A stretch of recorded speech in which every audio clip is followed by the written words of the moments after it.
자, 오늘은 화목분재의 가지치기에 대해서 말씀드리겠습니다.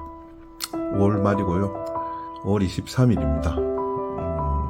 보통 5월은 철쭉의 계절이죠. 그래서 철쭉꽃이 피고 지는 계절입니다. 특히 외철쭉은 조금 더 늦게 피기 때문에 아마 중부지방 같으면 지금쯤 펴 있지 않을까 하는 생각이 듭니다.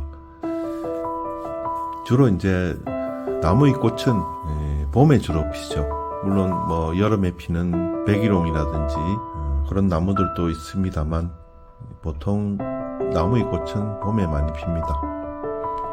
봄에 꽃이 피는 나무의 특징은 꽃눈이 보통 8월에 생겨납니다. 다시 말해서 장마가 진 이후에 아주 무더울 때, 그럴 때 보통 꽃눈이 생겨납니다. 그래서 그럴 때 조금 건조하게 관리를 하면 꽃눈이 더 많이 생깁니다. 보통 어떤 위기를 겪으면 나무들이나 풀들도 마찬가지고요. 난초도 마찬가지고 번식하려는 어떤 자기의 유전자를 남기려는 본능에 의해서 그런 꽃을 피우고 열매를 맺으려는 그런 경향이 있죠. 그래서 이 봄에 꽃이 피는 나무들은 이 8월 관리가 중요하죠. 특히 8월 이후로 가지치기를 하면 꽃눈이 다 잘려 나가게 되죠. 그래서 그 이후에는 꽃눈이 이렇게 잘 안 생기기 때문에 그렇게 가지치기를 심하게 하는 경우는 봄에 꽃이 피지를 않습니다. 우리 아파트에 철쭉이 많은데 우리 아파트에 올해 철쭉꽃이 거의 안 폈어요.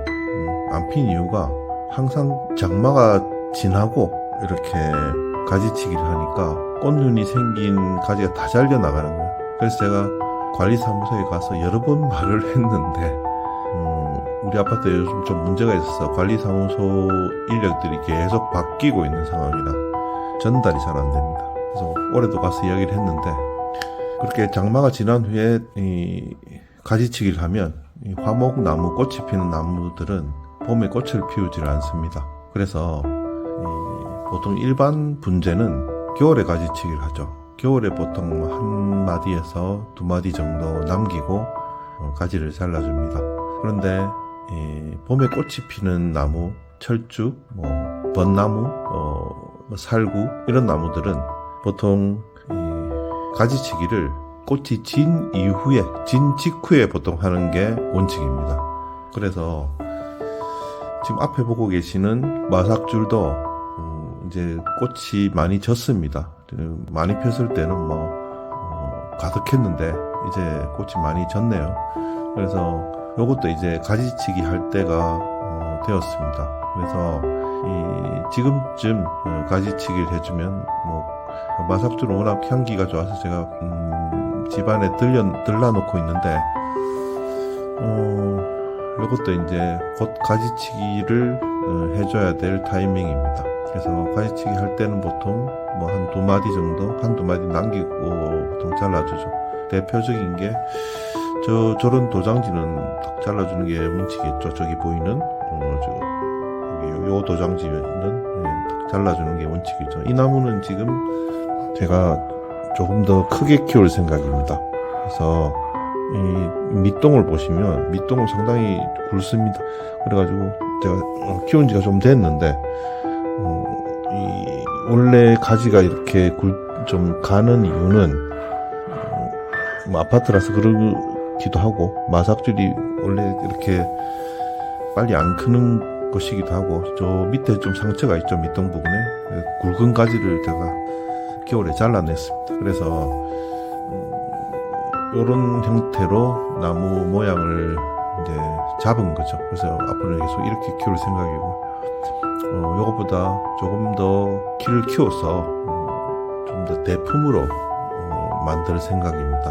그래서 키를 한 60, 70 정도로 조금 작으면 한 50 정도로. 그래서 보통 마삭줄은 빨리 굵어지는 나무가 아니기 때문에 그런 나무들은 대품으로 키워야 좀 굵어지는 속도가 아무래도 가지가 많고 이파리가 많으니까 빨리 굵어지겠죠. 그래서 그렇게 계획을 하고 있습니다. 그래서 저 위에 가지들도 계속 살려야 되고 그래서 그런 모양을 계속 잡고 있습니다.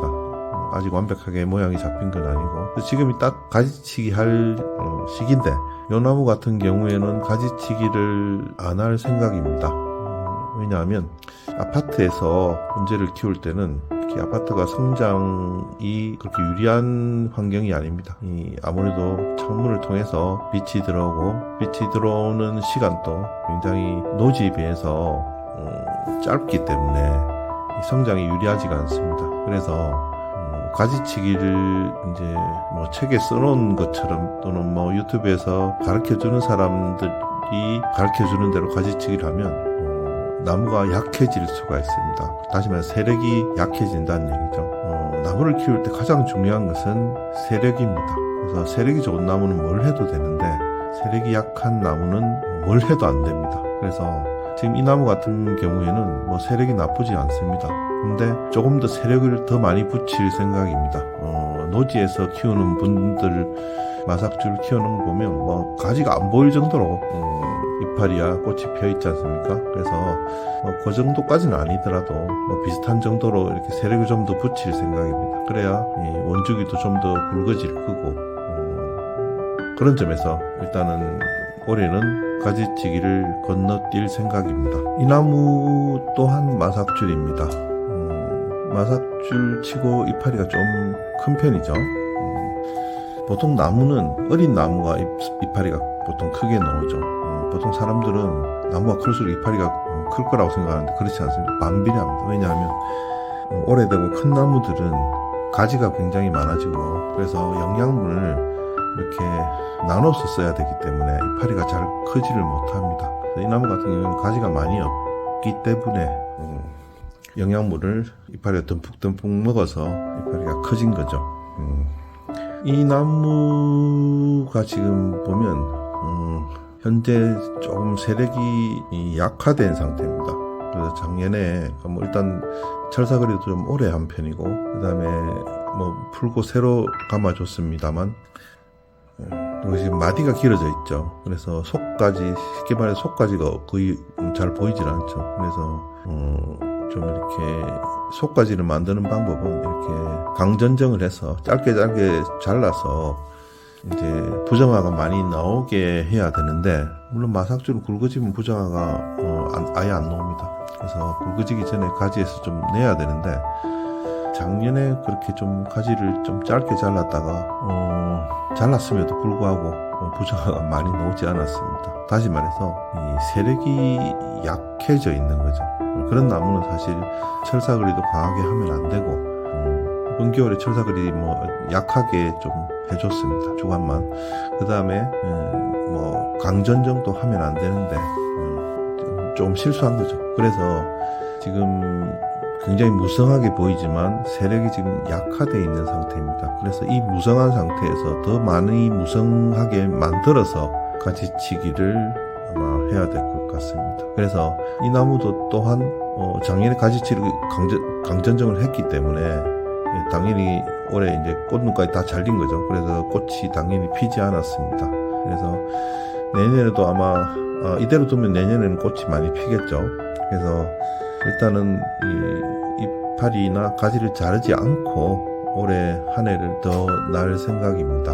그래서 아파트에서 분재를 키울 때는 노지에서 키울 때랑 굉장히 다른 환경입니다. 그래서 가지치기를 할 때도 이런 나무의 세력에 대해서 많이 검토를 해야 됩니다. 그래서 세력이 약한 나무는 뭐 2년에 한 번씩 가지치기를 한다든지 뭐 이런 식으로 가야 나무가 좋은 세를 갖고 건강하게 클 수 있습니다. 그래서 우리가 책에 있는 대로 했다가는 나무를 죽이기 십상이죠. 그래서